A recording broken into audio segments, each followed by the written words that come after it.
Conversa na diáspora. Olá, prazer. Mano Missal. Obrigado sempre por estar deste lado, ligado a este canal. Portanto, um canal que, pronto, de qualquer maneira vai nos deslumbrar alguns interesses que eu tenho para com qualquer um de vocês. Aliás, esta é uma conversa que eu tanto gosto, portanto, conversa sobre o desenvolvimento. Desenvolvimento, num sentido muito amplo, prontos, mas vamos lá. Podemos falar sobre o desenvolvimento pessoal, por exemplo, o desenvolvimento de um país, de uma região, de um local, portanto, vamos tudo abordar neste canal, portanto, é um tema que eu tanto adoro, sobre o desenvolvimento. Portanto, bem, não só por eu ser o administrador, portanto, né, mas também educador, por um lado. Eu fui professor por 15 anos, lá em Moçambique, né, e pronto. Mas depois tive algumas experiências de sair do país, ver outros contextos, e contextos regionais, por exemplo. Eu visitei Tanzânia, visitei a África do Sul, por exemplo, e alguns países, aliás, Quênia. Então, pude ver algumas dinâmicas sobre o desenvolvimento. E hoje em dia eu estou aqui no Japão, não é? Aqui na Ásia, um país super desenvolvido, não é? Quando se trata sobre o desenvolvimento, eu acho que o Japão é uma referência internacional. Aliás, é só a gente recordar-se que depois do Japão perder, portanto, a Segunda Guerra Mundial, não é? Mas ele ergueu-se, ok? Depois de ter perdido quase zero, não é? O país estar totalmente destruído, a economia destruída, a sociedade assim, sem um caminho, não é? De poder seguir. Mas, aliás, depois de tudo, até as forças imperialistas, portanto, os americanos e os seus aliados ocuparam o Japão depois de eles terem perdido a guerra. E prontos, eles impuseram algumas regras de como o Japão ou o povo japonês devia seguir. Portanto, bem, algumas dessas regras ainda permanecem, mas algumas foram assim rejeitadas, digamos, e também não cumpridas. Mas pronto, de qualquer jeito, o Japão conseguiu reerguer-se, portanto digamos do zero, não é? Das cinzas, reergueu-se das cinzas, depois da bomba atômica de Hiroshima e Nagasaki, não é verdade? E pronto, também aqui em Tóquio e algumas outras regiões também, o Japão sofreu muita destruição, não é? Mas mesmo assim conseguiu reerguer-se e até se tornar a segunda economia do mundo, não é? A maior economia do mundo, e quase que ultrapassava os Estados Unidos para que ele se tornasse a primeira economia do mundo. Mas pronto, sabe como que é essas coisas, a geopolítica, né, política econômica, etc. Eu tenho pensado que os Estados Unidos, portanto, não deixaram que isso pudesse acontecer. Mas pronto, o que eu, porque tanto, fico, o que eu me impressiona, portanto, pelo Japão é o facto de ser um país, portanto, com menos recursos naturais, não é? Recursos assim, digamos que impulsionam o desenvolvimento, não é verdade? Petróleo, gás, não sei lá quanto, minérios, né? Muitos recursos. O Japão, tudo isso quase é zero, não é? O Japão importa quase tudo, quase, né? Importa até comida, né? Até vegetais, quer dizer, importa até couve, né? fruta, importa quase tudo. Mas o Japão está desenvolvido do jeito que nenhuma pessoa morre de fome, nenhuma pessoa, portanto, tem uma deficiência, digamos, deficiência alimentar, deficiência econômica, né? Assim, uma deficiência cultural, uma deficiência moral, física, uma deficiência intelectual, né? Os japoneses quase dominaram nessa matéria e eles conseguiram reerguer-se e enquadrar-se e tornar uma sociedade onde as oportunidades existem para todos. Portanto, eu me disponho neste canal para falar, portanto, sobre o desenvolvimento, seguindo o exemplo, portanto, do povo japonês, não é? Da sociedade japonesa, da filosofia do desenvolvimento, portanto, do Japão. Prontos, isso para mim, na minha ótica, daquilo que eu vejo aqui no Japão. Se por acaso as pessoas, quer dizer, assim, eu sou africano, sou moçambicano, se a gente estudar sobre como desenvolver o nosso país, portanto, seguindo o exemplo de outros países, portanto, ou seja, o que a gente tem que fazer a gente tem que ter um sonho de desenvolvimento. Queremos nos desenvolver ao exemplo de o que é. Eu sinto que isso falta para Moçambique, por exemplo. A gente fala tanto de desenvolvimento, descentralização, sei lá quanto, mas queremos atingir esse desenvolvimento, queremos atingir essa descentralização. Portanto, a que nível? A que exemplo? Portanto, eu me disponho para poder abordar isso. Aliás, eu, quando era estudante da Universidade Católica de Moçambique, eu produzi, portanto, um trabalho acadêmico, portanto, foi na altura em que eu estudava, mas antes de tudo eu já conhecia o Japão e eu já via o nível de desenvolvimento, portanto, socioeconômico e cultural do Japão, o nível de descentralização, portanto, do poder, não é? Como está, portanto, o desenvolvimento local, o desenvolvimento regional e o desenvolvimento, portanto, nacional, portanto, de todo o Japão. Isso me inspirou muito. Eu tive, aliás, isso foi o motivo que me levou eu a entrar na universidade, portanto, a fazer administração pública, para poder, portanto, criar uma ideia da administração, portanto, inspirada ao modelo japonês.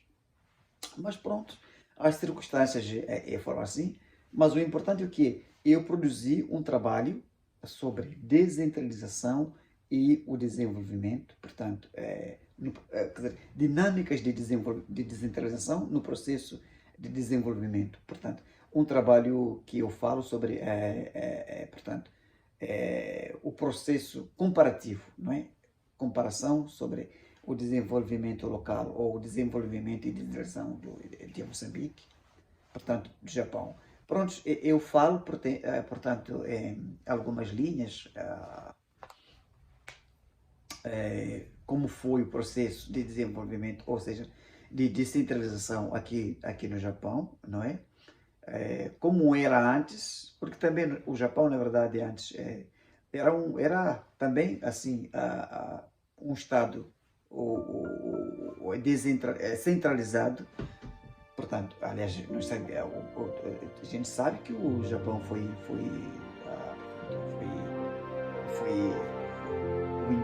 um império, não é? Foi um governo imperial. Então, um império em que todo o poder fica concentrado nas mãos de uma pessoa e depois ele dá as ordens de como devem ser executadas as coisas.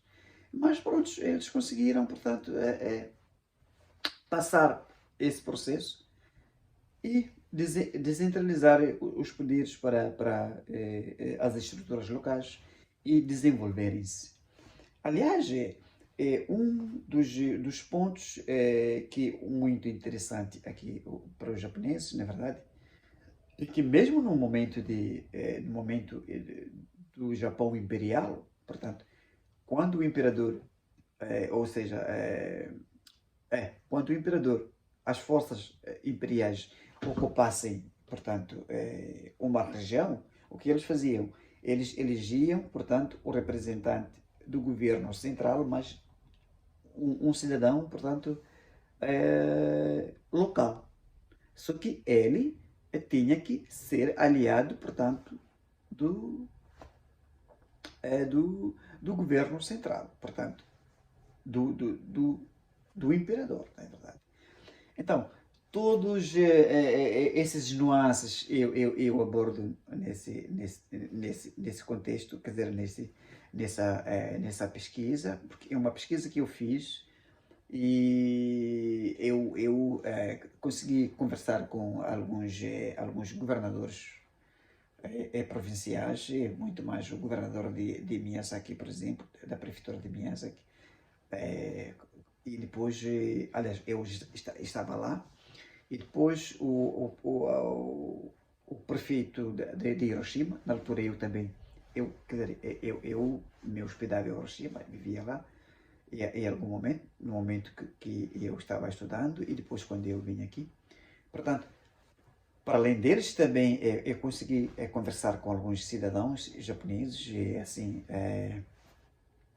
eram amigos, colegas das pessoas mais próximas que eu conhecia, depois convidávamos, né? E pronto, conversava com eles. Eu consegui falar com uma pessoa, por exemplo, de Yamaguchi, né? Yamaguchi é uma província próxima de Hiroshima. Consegui conversar com um senhor de lá, um senhor, portanto, que trabalha na administração, né? Então, colhi muitas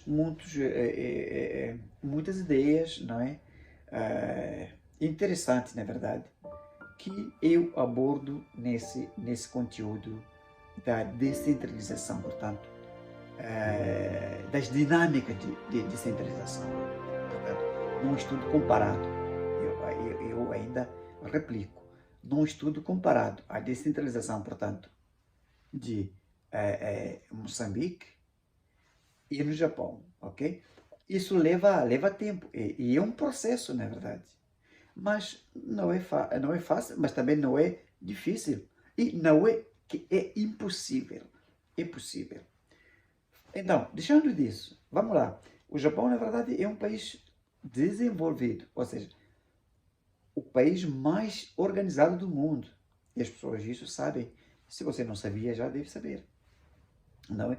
Nem os Estados Unidos é tão organizado quanto o Japão, não.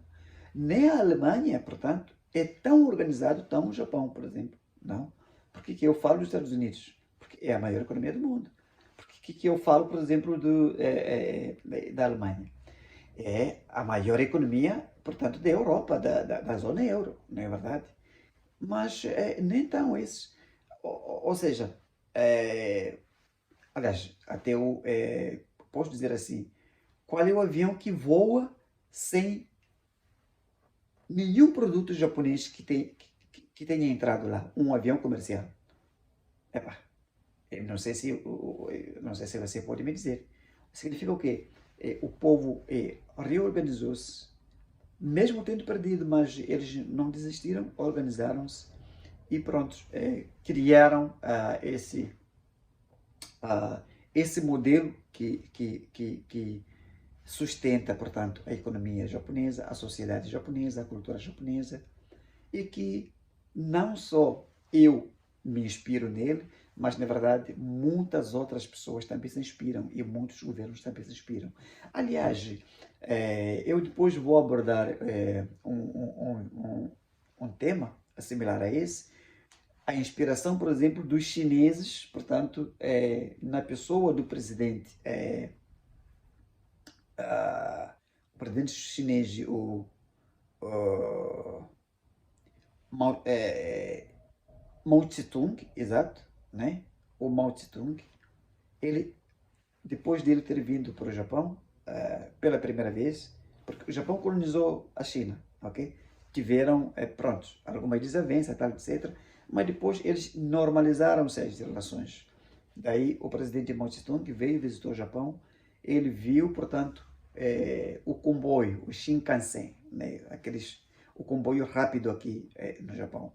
Lá nos anos 50, ok? Ele surpreendeu-se. Nossa, o que é isso? Como que é assim e tal? Aí, em cooperação, portanto, nessa normalização das relações, o presidente Mao Tse-tung conseguiu, portanto, transportar, né, conquistar, portanto, essa tecnologia de mobilidade aqui no Japão para a China, não é? E a China hoje também é a segunda economia do mundo nesse momento. Bem, até podemos afirmar, podemos nos arriscar a afirmar que é a primeira, não, em termos numerais, né? Numéricos, no que faz, no que diz respeito ao poder de compra, por exemplo, os chineses agora compram mais do que um americano.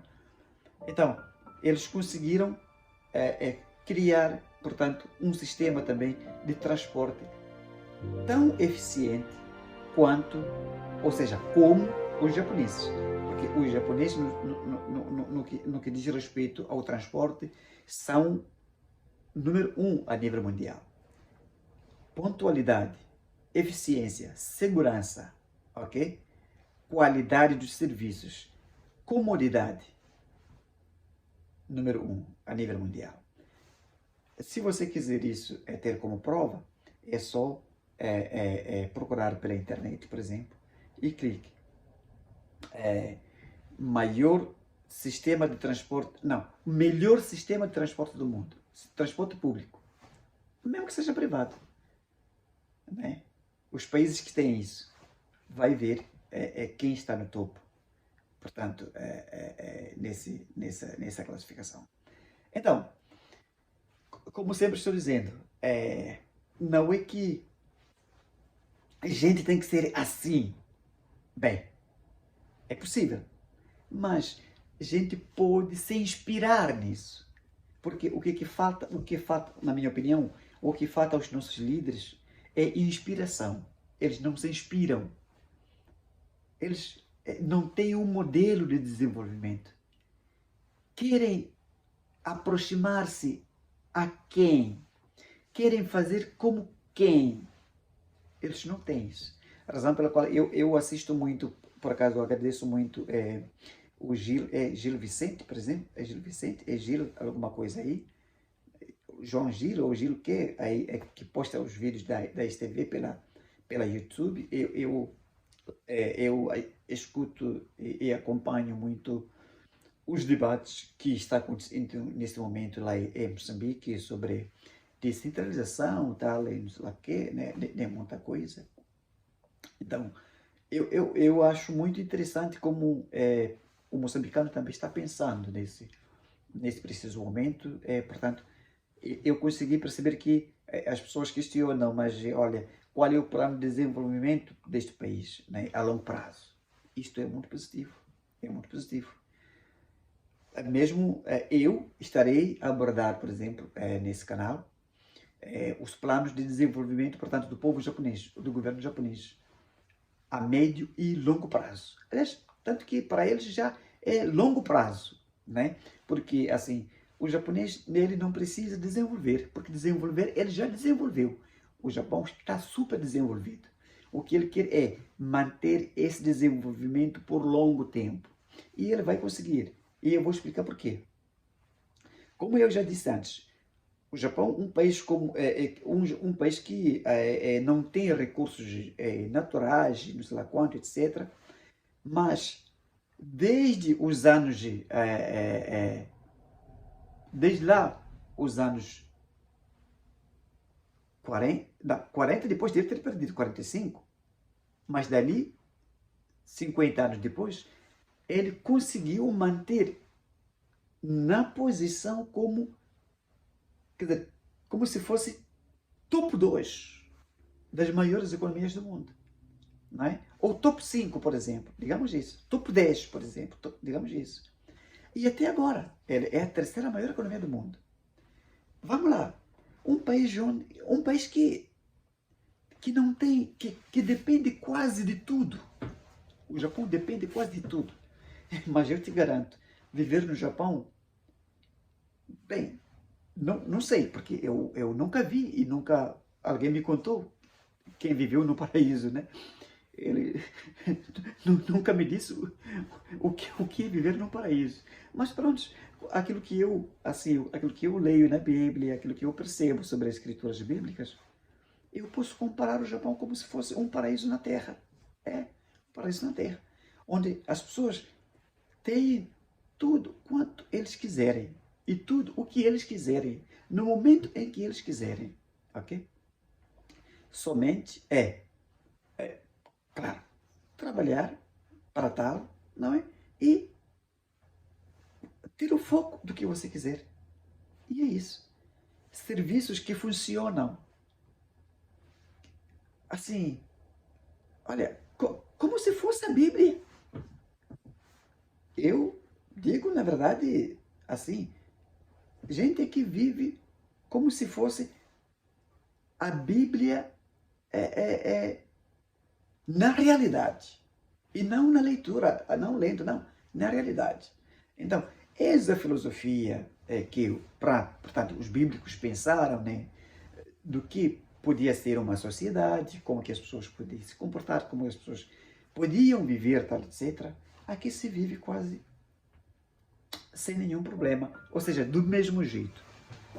Na minha opinião, aliás, isso é muito interessante.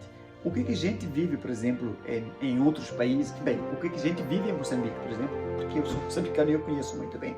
Vivi em Moçambique, quer dizer, aliás, cresci lá. Aqui estou somente quase daqui a 4 anos, desde que eu estou aqui. Mas pronto, já consegui me adaptar. A gente está na caverna. Né? Lembra aquele mito da caverna? Né? Do famoso filósofo grego, o mito da caverna? O que a gente vive lá é como se fosse aquele mito da caverna, onde você está colocado num lugar, né, é projetada uma imagem do que você acha que você deve ser assim. Ou seja, você deve ser assim, colocado essa mente, que você tem que ser assim. E você achar que isto é tudo. E é assim como as pessoas devem viver. É assim o ser humano que deve viver. É assim que a pessoa deve se comportar. Mas na verdade, não. Tenta sair. Saia um pouco. Vai num outro país. Vai num outro lugar. Faça uma olhada. Depois volta. Vai concluir que você está na caverna. E, aliás, precisa de mudar alguma coisa. Eu conto consigo. Siga nesse canal, pois que há muita coisa que a gente possa conversar. Obrigado.